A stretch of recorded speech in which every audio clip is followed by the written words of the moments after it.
ఎగువన కురుస్తున్న వర్షాలకు తెలుగు రాష్ట్రాల్లోని ప్రాజెక్టులు జలకళను సంతరించుకుంటున్నాయి. అటు గోదావరి, ఇటు కృష్ణమ్మ ఉరకలెత్తుతున్నాయి. దీంతో ఈ రెండు నదులపై నిర్మించిన ప్రాజెక్టులు నిండు కుండలను తలపిస్తున్నాయి. ఇన్నాళ్లు నీరు లేక వెలవెలబోయిన కృష్ణమ్మ కూడా బిరబిరా పరుగులు పెడుతోంది.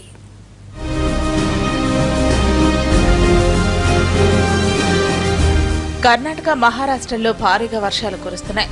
ఆ వరద నీరంతా ప్రాజెక్టుల అడ్డంకులను దాటుకుని పరుగు పెడుతోంది. కర్ణాటకలో కృష్ణానదిపై నిర్మించిన ఆల్మట్టి, నారాయణపూర్ ప్రాజెక్టులు ఇప్పటికే పూర్తిగా నిండిపోయాయి. దీంతో నీటిని దిగువకు వదులుతున్నారు. జూరాలకు 2,40,000 క్యూసెక్కుల వరద వస్తోంది. ఈ ప్రాజెక్టు నుంచి దాదాపు 2,63,000 క్యూసెక్కుల నీటిని విడుదల చేస్తున్నారు. ఈ వరద క్రమంగా శ్రీశైలం జలాశయాన్ని చేరుతోంది. శ్రీశైలం పూర్తిస్థాయి నీటి మట్టం 885 అడుగులు కాగా ప్రస్తుతం 839 అడుగులకు చేరింది. శ్రీశైలం నుంచి విద్యుత్ ఉత్పత్తి చేస్తూ 20,000 క్యూసెక్కుల నీటిని నాగార్జున సాగర్ కు వదులుతున్నారు. నాగార్జున సాగర్ పూర్తి నీటి మట్టం 590 అడుగులు కాగా ప్రస్తుతం 505 అడుగుల నీరు ఉంది. ఇక గోదావరి పరివాహక ప్రాంతాల్లోనూ వర్షాలు కొనసాగుతుండటంతో వరద భారీగానే వస్తోంది. ఆదిలాబాద్ జిల్లాలోని ఎల్లంపల్లి, కడెం ప్రాజెక్టులు పూర్తిగా నిండిపోయాయి. నిజామాబాద్ జిల్లాలోని ఎస్ఆర్ఎస్పీ జలాశయానికి కూడా వరద పెరుగుతోంది.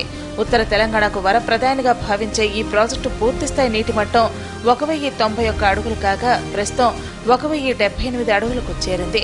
పూర్తిస్థాయి నీటి మట్టం 90 టీఎంసీలకు ప్రస్తుతం 46 టీఎంసీల నీరు ప్రాజెక్టులో ఉంది.